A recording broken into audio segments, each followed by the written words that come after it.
There are those that think that Die Hard is a Christmas movie, and there are those that are wrong.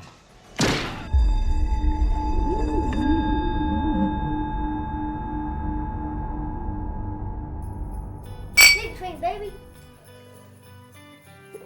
Yeah. Oh, that's good. Hello, my name's Jay Hart. In this video we're going to look at why Die Hard is a Christmas movie and what we can learn from it. I'd like to thank my friend Laurie Jones for helping me put together the graphics. For all your video and photo editing needs, whether it's help in the Adobe suite or you just want some creative advice, drop Laurie a message. I'll put a link to his Instagram in the comments. Before we jump into the Die Hard review, let's have a quick history lesson and see where the modern tradition of Christmas comes from. Because who doesn't love history? Years before the birth of Christ, Northern Europeans were celebrating winter solstice, which is around December 25th, the peak of the cold and dark season. This is a very difficult time for the people, as the darkness and the cold made life very hard. Families would gather by the fire, burning the Yule log, safe from the evil spirits which lurked outside, celebrating the birth of the new light. For any that were caught outside, they could be struck down by Odin, riding his 8-legged horse on a hunt across the skies, surrounded by his elves and spirits.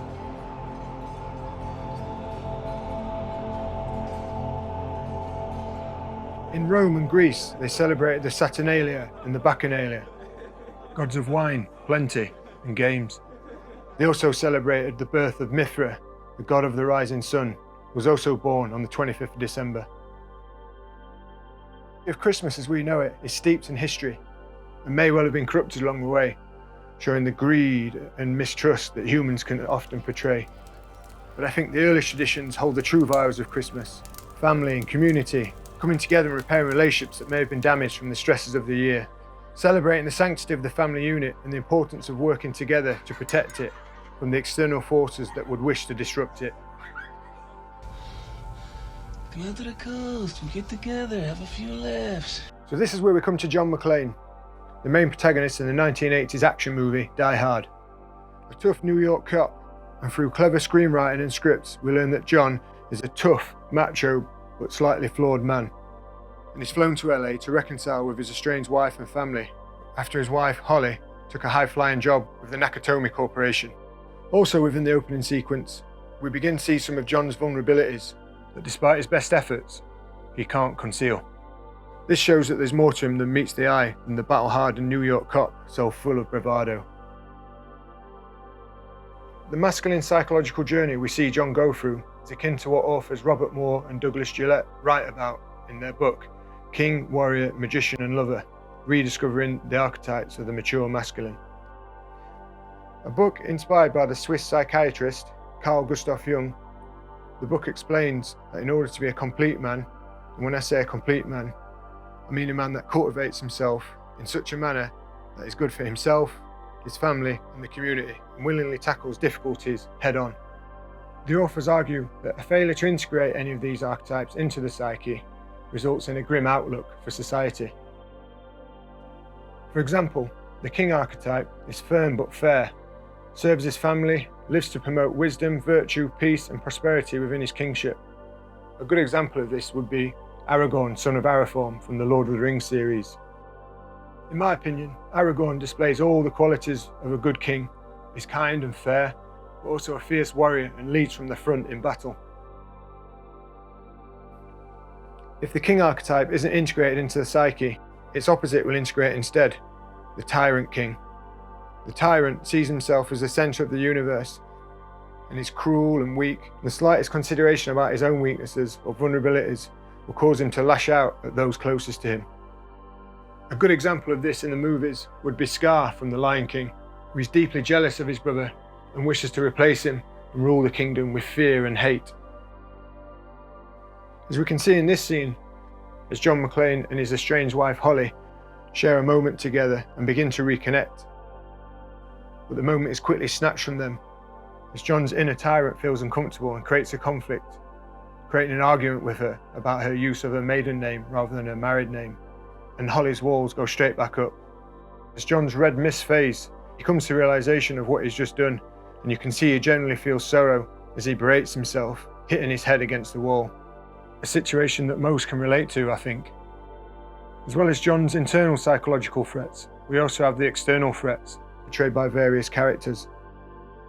The first is the corporate sleazeball Ellis, who accurately depicts the 1980s general public perception of yuppies and bankers as totally untrustworthy. Whereas today, bankers and corporate executives are all totally honest and trustworthy. Now, Ellis obviously has romantic interest in Holly, but as a true strong female lead, he poses no real threat. Also, another threat is the tenacious reporter, Dick Thornburg, who in his quest for ratings almost destroys the whole McClane family. And one of the most satisfying moments in cinema history is seeing Holly punch Dick in the face. Pow! Right in the kitchen! And lastly, we have Hans Gruber and his henchmen, who are attempting to pull off a heist while disguised as terrorists. Hans is beautifully depicted by the late Alan Rickman, and he perfectly articulates all the characteristics of the archetype of the tyrant king. Cunning, cruel, ruthless, and willing to stop at nothing to achieve his goal. Now I have a machine gun. Ho, ho, ho. Respect to Alan Rickman, as this was his first major movie role, and no doubt opened the door to him portraying some of the most iconic characters in cinema history. There's two scenes where we see John defeating not only his inner shadow, but the external shadows, as he emotionally relays a message for his wife, explaining that he is truly sorry. She's heard me say I love you 1,000 times. She never heard me say I'm sorry. A scene to soften even the most stony of hearts, and a scene which showed Bruce had real acting talent. The second scene was at the end, where he introduces his wife using her preferred maiden name, showing he had integrated his archetypes and was at peace with who his wife wanted to be. Yippee-ki-yay, mother. Carl Jung believed that within the unconscious mind was a substantial pool of thoughts, emotions and experiences, both negative and positive. And if a person was to go forth and become a true force for good in both their family and the community, then they must actualize themselves by integrating all parts of the personality, including the parts in the unconscious mind. In the storytelling realm, this is part of the hero's journey. In an essay on analytical psychology, Jung writes, I quote, "A man likes to believe he is the master of his soul, but as long as he is unable to control his moods and emotions, or to be conscious of the myriad of secret ways in which unconscious factors insinuate themselves into his arrangements and decisions, he is certainly not his own master." End quote. Come out to the coast, we'll get together, have a few laughs. Well, there you have it. There's my review on Die Hard and why I think it's a Christmas movie. Now, whether you agree or disagree with the things that I've said, comment your comments in the comments. But remember, I'm not a philosopher, I'm not a teacher, in fact, I'm a 39-year-old man in a cardboard box covered in tinfoil, pretending to be an action movie star from 30 years ago. So, yeah. Anyway, Merry Christmas and yippee-ki-yay, motherfucker.